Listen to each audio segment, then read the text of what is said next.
மீசா time நேர்களை நிகழ்ச்சிக்குள் அன்போடு வரவேற்றுக் கொள்கிறோம். டொனால்ட் ட்ரம்ப் வழங்கிய 48 மணி நேர காலக்கெடு முடிவதற்கு இடையில இஸ்ரேலும் ஈரானும் உச்சபட்சமான தாக்குதல்களை பரஸ்பரம் மேற்கொண்டது பெரும் பரபரப்பையும் பெரும் ஒரு அச்சத்தையும் ஏற்படுத்தியது.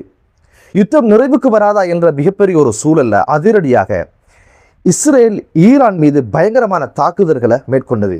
பதிலுக்கு தாக்குதல்களும் பலமாக இருந்ததாகத்தான் இப்போது செய்திகள் வெளிவர ஆரம்பிச்சிருக்கு.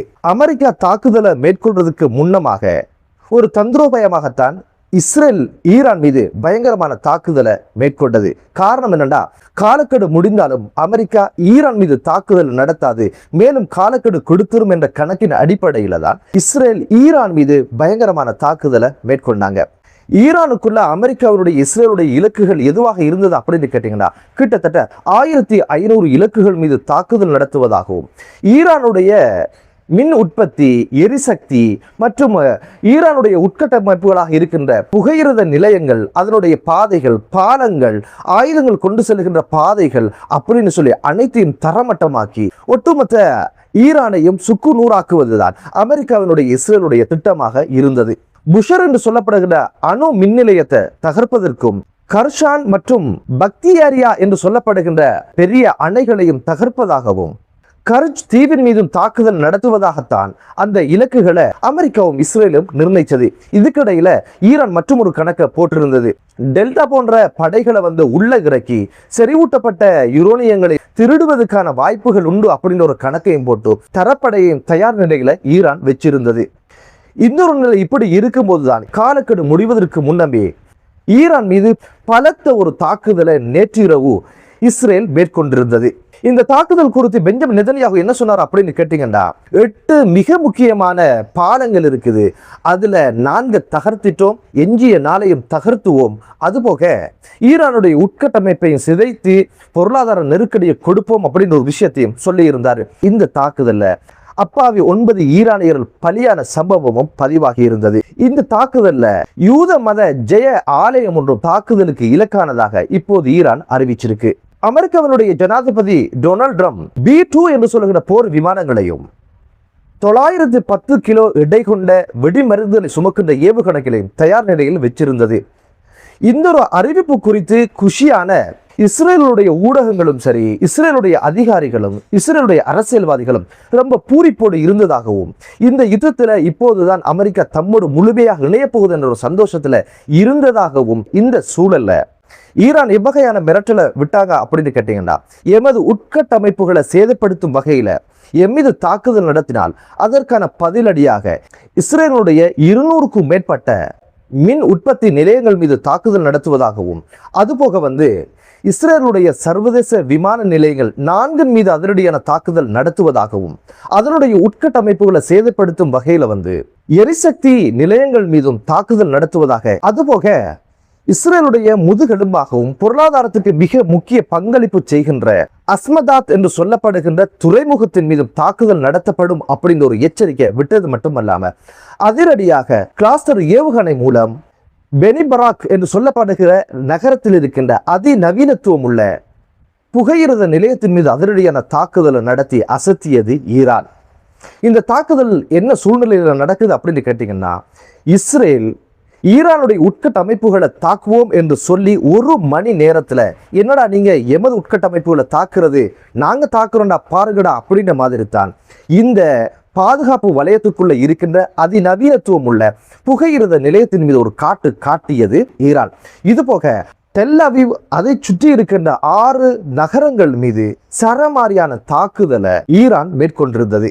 ஈலாட் மற்றும் பீர்ஷபா போன்ற இடங்கள்ல 50 இடங்கள்ல ஈரானுடைய ஏவுகணை தாக்குதல்கள் மேற்கொள்ளப்பட்ட செய்தியை இஸ்ரேல் உறுதிப்படுத்தியிருக்குது. நேற்றைய தினம் முப்பரிமாணம் கொண்ட தாக்குதலை ஈரானும் ஹிஸ்புல்லாக்களும் ஹவுதிகளும் இணைந்து சரமாரியான ஏவுகணை தாக்குதல்களை இஸ்ரேல் மீது மேற்கொண்டது பெரும் அதிர்ச்சியை இஸ்ரேலுக்கு உண்டு பண்ணியது.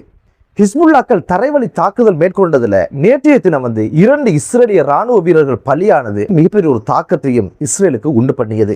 இது போக ஈரானுடைய உட்கட்டமைப்புகள் மீது தாக்குதல் நடத்துறீங்க அப்படின்னு சொல்லி ஹிஸ்புல்லாக்கள் இஸ்ரேலுடைய மிக முக்கியமான எண்ணெய் சுத்திகரிப்பு நிலையங்கள், எரிவாயு சக்தி நிலையங்கள் மீது அதிரடியான தாக்குதலை மேற்கொண்டதும் இஸ்ரேலுக்கு மிகப்பெரிய ஒரு கடுப்பை ஏற்படுத்தியது. அதுபோக வட இஸ்ரேலில் 6 குடியிருப்பு பகுதிகளில் அதிரடியாக ஹிஸ்புல்லாக்கள் ஏவுகணை தாக்குதல்களை மேற்கொண்டிருந்தனர். 92% அதிகமான ஏவுகணை தளங்களையும் ஏவுகணை வளங்களையும் திறன்களையும் அளித்ததாக அமெரிக்கா சொன்னாலும் கூட இப்போது சர்வதேச ஊடகங்கள் என்ன சொல்லுது அப்படின்னு கேட்டீங்கன்னா, 50% ஏவுகணை திறன்களும் ட்ரோன் திறன்களும் ஈரானிடம் இருக்குது. அது எங்க மறைச்சு வச்சிருக்காங்க அப்படின்னு கேட்டீங்கன்னா, மிக ஆழமான நிலத்தடியில மலைகளுக்கு கீழ் எந்த ஒரு தாக்குதலுக்கும் இலக்காகாத வகையில ஈரானுடைய ஏவுகணை நகரங்கள் இருக்குது அப்படின்னு சொல்லி அவைகளை அமெரிக்காவினுடைய இஸ்ரேலுடைய எந்த ஒரு தாக்குதலுக்கும் அது இலக்காகாது அப்படின்னு ஒரு விஷயம் இப்போது அமெரிக்காவுக்கும் இஸ்ரேலுக்கும் மிகப்பெரிய ஒரு அதிர்ச்சியை உண்டு பண்ணிருக்கு. என்னதான்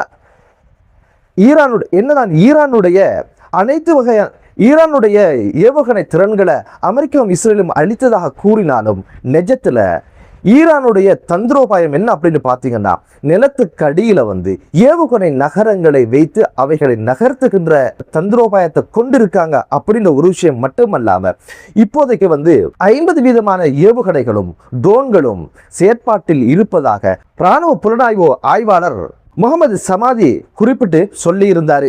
அதுபோக ஹுர்முஸ் ஜலசந்தியை திறப்பதற்கு எதிராக தாக்குதல் நடத்தும் பட்சத்தில் அந்த தாக்குதலை எதிர்கொள்வதற்கு ஈரான் 2000 தொடக்கம் 6000 வரையிலான கண்ணி வெடிகளை புதைத்து வைத்திருப்பதாகவும் அவருடைய பேட்டியில சொல்லி இருந்தது மிகப்பெரிய ஒரு அதிர்ச்சியான செய்தியாகத்தான் இப்போது அமெரிக்காவுக்கும் இஸ்ரேலுக்கும் இருக்குது. பாகிஸ்தானுடைய பிரதமர் இவை அனைத்துக்கும் ஒரு முற்றுப்புள்ளி வைக்கும் வகையில திடீரென அதிரடியாக உள்ள பூந்து அமெரிக்காவிடம் 2 வார யுத்த நிறுத்தத்துக்கான ஒப்புதலை வாங்கி எடுத்தாங்க. இந்த சம்பவம் எப்படி பதிவாச்சு அப்படின்னு கேட்டீங்கன்னா, பாகிஸ்தானுடைய பிரதமர் ஈரானையும் அமெரிக்காவையும் அணுகி உடனடியாக 2 வார யுத்த நிறுத்தத்திற்கும் புரிந்துணர்வு அடிப்படையில் ஹுர்முஸ் ஜலசந்தியை ஈரான் திறக்க வேண்டும் என்ற 2 கோரிக்கைகளை முன்வச்சாங்க.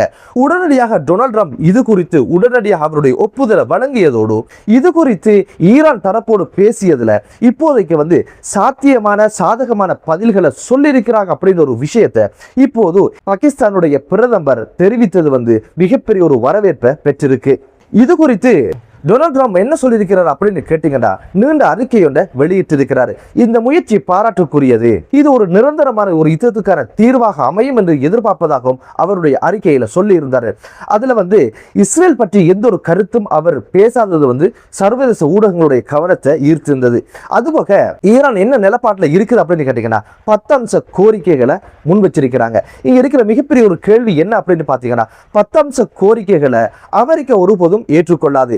என்னதான் இருந்தாலும் அமெரிக்காவுக்கு ஒரு யுத்த நிறுத்தத்துக்கு போகணும் அப்படின்ற தேவையும் இருப்பதனால அமெரிக்கா சில விட்டு கொடுப்புகளை செய்யும் அப்படின்னு ஒரு விஷயம் தான் சொல்லப்படுது. அதனால் தான் குறித்த அறிக்கையில இஸ்ரேல் பற்றி எந்த ஒரு கருத்தையும் அவர் சொல்லாமல் இருந்திருக்கிறார் அப்படின்ற ஒரு விஷயமும் பேசப்படுது. ஹுர்முஸ் ஜலசந்தியை தான் இப்போது மிக முக்கியமான ஒரு துரும்புச்சீட்டாக ஈரான் பயன்படுத்துது. பேரம் பேசுகின்ற ஒரு பொருளாக ஹுர்முஸ் ஜலசந்தியை ஈரான் பயன்படுத்தும் அப்படின்ற ஒரு விஷயமும் சொல்லப்படுது. இது குறித்து இஸ்ரேலுடைய நிலப்பாடு என்ன அப்படின்னு பாத்தீங்கன்னா, யுத்த நிறுத்தம் என்பது வேலைக்காகாத அப்படின்ற ஒரு விடாப்பிடியான ஒரு நிலையில தான் இருக்கிறாங்க. ஆனால் அந்த கோரிக்கையை இப்போது அமெரிக்க ஜனாதிபதி டொனால்ட் ட்ரம்ப் காதில் வாங்கல. யுத்த நிறுத்தத்துக்கு போயிடலாம் அப்படின்னு ஒரு இக்கட்டான ஒரு சூழ்நிலையில் தான் இப்போது டொனால்ட் ட்ரம்ப் இருப்பதாக சர்வதேச ஊடகங்கள் செய்தி சொல்லுது.